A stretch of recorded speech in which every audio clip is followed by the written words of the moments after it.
বিসমিল্লাহির রহমানির রহিম। আজকের টিউটোরিয়ালে সবাইকে স্বাগতম। আশা করি সবাই আল্লাহর রহমতে সুস্থ আছো। আজকে আমরা ত্রিকোণমিতির কিছু মৌলিক বিষয় সম্পর্কে জানার চেষ্টা করব ইনশাআল্লাহ।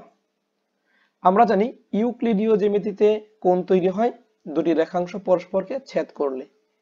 যেমন এখানে দুটি রেখাংশ পরস্পরকে ছেদ করে থিটা কোণ উৎপন্ন করে, কিন্তু ত্রিকোণমিতিতে কোণ তৈরি হয় একটি রেখাংশ নির্দিষ্ট একটি বিন্দুকে কেন্দ্র করে ঘূর্ণনের ফলে।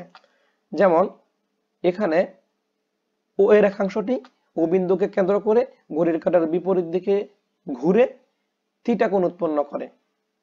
এখন আমরা ও এ বি সমকোণী ত্রিভুজের দিকে তাকালে দেখতে পাচ্ছি বি কোণ সমান এক সমকোণ এবং কোণ এ ও বি হচ্ছে থিটা।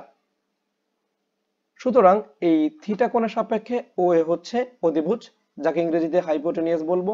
এ বি হচ্ছে লম্ব, ইংরেজিতে বলবো অপোজিট। ও বি হচ্ছে ভূমি, ইংরেজিতে বলবো অ্যাডজাসেন্ট। এখন আমরা এই লম্ব ও ভূমিকে একটু ভিন্নভাবে দেখার চেষ্টা করব। এখন আমরা মূলবিন্দু থেকে এক্স অক্ষের ডান দিকে পি একটি বিন্দু নিচ্ছি। আমরা ধরি ওপি এর দৈর্ঘ্য হচ্ছে 1 একক। এখন ওকে কেন্দ্র করে ওপি সমান ব্যাসার্ধ নিয়ে একটি বৃত্ত অঙ্কন করলাম। যেহেতু বৃত্তের ব্যাসার্ধ 1 একক, তাই এটাকে আমরা ইউনিট সার্কেল বলবো। এখন ওকে কেন্দ্র করে ওপি রেখাংশটি ঘড়ির কাঁটার বিপরীত দিকে ঘুরে ও এ অবস্থানে আসে, ফলে ও বিন্দুতে থিটা কোণ উৎপন্ন হয়। এখন এ বিন্দু থেকে ওপি এর উপর এ এম লম্ব আঁকি। সুতরাং এখানে আমরা একটু লক্ষ্য করি, লম্ব হিসাবে আমরা কোন অংশটাকে বিবেচনা করব। যে ঘূর্ণায়মান রেখাংশের ফলে কোণ উৎপন্ন হচ্ছে, সেই রেখাংশটি কোণ উৎপন্ন করার পর যেখানে গিয়ে স্থির হবে, সেখানে সেই রেখাংশের প্রান্ত বিন্দু থেকে এক্স অক্ষের দূরত্বটাকে আমরা লম্ব হিসেবে বিবেচনা করব এবং মূল বিন্দু থেকে ওই অঙ্কিত লম্বের পাদবিন্দু পর্যন্ত দূরত্বকে আমরা ভূমি বলবো। অর্থাৎ এই চিত্রে আমরা এ এম কে লম্ব এবং ও এম কে ভূমি হিসেবে বিবেচনা করব। তো আমরা যদি এখানে সাইন অনুপাতের মান নির্ধারণ করতে চাই, তাহলে সাইন থিটা সমান লম্ব বাই অতিভুজ অর্থাৎ অপোজিট বাই হাইপোটেনিয়াস, এবং এখানে হাইপোটেনিয়াস অর্থাৎ অতিভুজ হচ্ছে ও এ, যা বৃত্তের ব্যাসার্ধ এবং যার মান 1 একক। তাই আমরা বলতে পারি sine theta is equal to opposite by 1।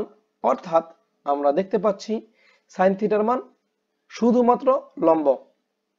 সুতরাং লম্বের মান কমলে বা বাড়লে সাইন থিটার মান কমবে অথবা বাড়বে।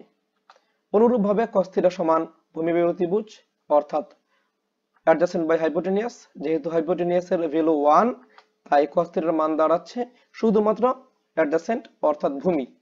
তাই শুধুমাত্র ভূমির মানের উপর নির্ধারণ করে কস থিটার মান পরিবর্তিত হবে।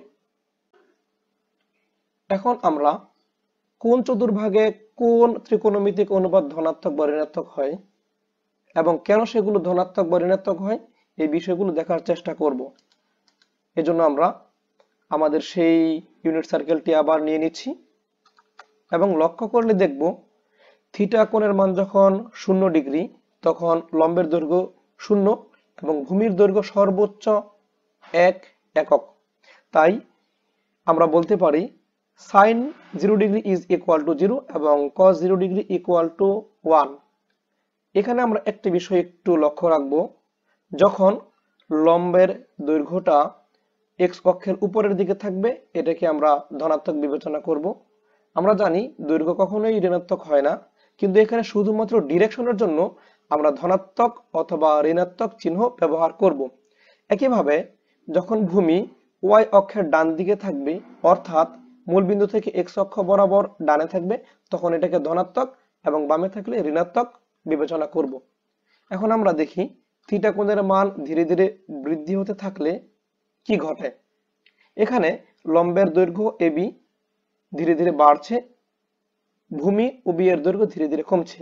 অর্থাৎ সাইন অনুপাতের মান ধীরে ধীরে বৃদ্ধি পাচ্ছে এবং কস অনুপাতের মান ধীরে ধীরে হ্রাস পাচ্ছে। তো আমরা যদি লক্ষ্য করি প্রথম চতুর্ভাগে লম্ব এবং ভূমি উভয়ই কিন্তু ধনাত্মক, তাই এখানে সাইন কজ ধনাত্মক এবং সেই অর্থে tan অনুপাতের মানও ধনাত্মক পাওয়া যাবে। এখন এই কোণটি ধীরে ধীরে বাড়তে বাড়তে যদি 90 ডিগ্রি কোণে রূপ লাভ করে, তখন আমরা দেখতে পাচ্ছি ভূমির দৈর্ঘ্য ধীরে ধীরে কমতে কমতে শূন্যে পৌঁছায় এবং লম্বের দৈর্ঘ্য বাড়তে বাড়তে সর্বোচ্চ 1 একক হয়। তাই আমরা বলতে পারি যে cos 90 = 0 এবং sin 90 ডিগ্রি = 1। এখন যদি আমরা কোণের পরিমাণ আবারও বাড়তে থাকি, তাহলে দ্বিতীয় চতুর্ভাগে আমরা দেখতে পাবো এবার cos থিটার মান ধীরে ধীরে বাড়ছে, কিন্তু নেগেটিভ দিকে বাড়ছে, এবং sin থিটার মান ধীরে ধীরে কমছে। এবং দ্বিতীয় চতুর্ভাগে ভূমিটা ঋণাত্মক দিকে আছে কিন্তু লম্বটা ধনাত্মক দিকেই আছে, তাই দ্বিতীয় চতুর্ভাগের ক্ষেত্রে sin অনুপাত ধনাত্মক, cos অনুপাত ঋণাত্মক, সে অর্থে tan অনুপাতও ঋণাত্মক হবে। কোণটিকে বাড়াতে বাড়াতে আমরা যখন 180 ডিগ্রির কাছে পৌঁছাচ্ছি, তখন লম্বের দৈর্ঘ্য 0 এবং ভূমির দৈর্ঘ্য সর্বোচ্চ 1 হচ্ছে, কিন্তু এটা ঋণাত্মক দিকে থাকার কারণে আমরা -1 বিবেচনা করব। তাই আমরা বলবো sin 180 ডিগ্রি = 0 এবং cos 180 ডিগ্রি = -1। থিটা কোণের মান আরো বাড়তে থাকলে আমরা দেখতে পাচ্ছি এবার ভূমির দৈর্ঘ্য কমছে, লম্বের দৈর্ঘ্য বাড়ছে, কিন্তু আমরা যদি একটু লক্ষ্য করি এখানে লম্ব এবং ভূমি উভয়ই নেগেটিভ ডিরেকশনে আছে, তাই আমরা বলবো তৃতীয় চতুর্ভাগে cos এবং sin অনুপাত ঋণাত্মক, সে অর্থে tan অনুপাত ধনাত্মক হবে। কোণের মান ধীরে ধীরে বাড়তে বাড়তে যখন 270 এর কাছাকাছি পৌঁছাচ্ছে, আমরা দেখতে পাচ্ছি 270 ডিগ্রির ক্ষেত্রে ভূমি এর দৈর্ঘ্য 0, লম্বের দৈর্ঘ্য 1, কিন্তু এটা ঋণাত্মক দিকে থাকার কারণে এটাকে আমরা -1 বিবেচনা করছি। তাই আমরা বলতে পারি sin 270 ডিগ্রি = -1 এবং cos 270 ডিগ্রি = 0। কোণের মানটা আরো একটু বর্ধিত করি, ফলে আমরা চতুর্থ চতুর্ভাগে পৌঁছে গেছি।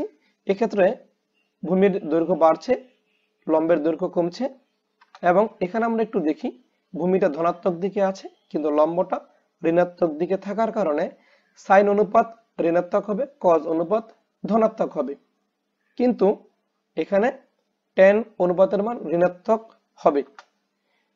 তো যখন কোণটি বাড়তে বাড়তে একটা পূর্ণ চক্র অতিক্রম করছে, অর্থাৎ 360 ডিগ্রি কমপ্লিট করছে, তখন আবার আমরা দেখতে পাচ্ছি যে ঠিক প্রাথমিক অবস্থানের মতোই লম্বের দৈর্ঘ্য 0, ভূমির দৈর্ঘ্য সর্বোচ্চ 1, তাই sin 360 ডিগ্রি = 0 এবং cos 360 ডিগ্রি = 1।